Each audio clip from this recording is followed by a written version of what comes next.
Sisi ndio wawakilishi wa Tanzania, na hili Kilumanga liweke vema kwa kweli.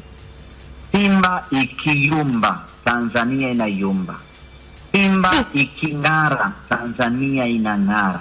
Hakuna timu yoyote Tanzania hii inayoweza kuibeba vema Tanzania. Wengine wote wanabahatisha tu, hawana muendelezo chanya. Lakini Simba Sports Club ndio mhimili wa soka la Tanzania.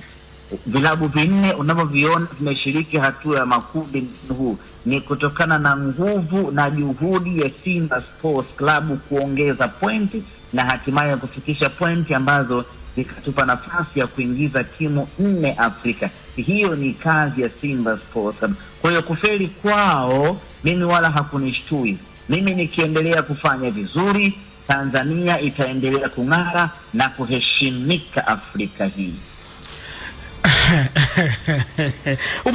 Umeona viwango vya ubora kwa upande wa vilabu?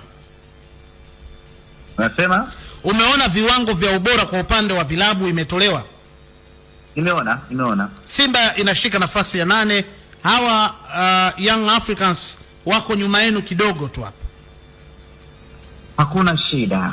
Hizo ni mambo za kawaida. Mwakani mnyama anatoka hapo nafasi ya 8 anakwenda nafasi ya mbali.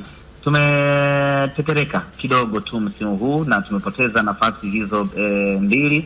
Tulikuwa nafasi ya 5, nafasi ya kufika nafasi hiyo, lakini tuna uhakika kwa ubora tuliokuwa nao hivi sasa, msimu ujao mnyama anatoka hapo anakwenda kwenye 3 bora.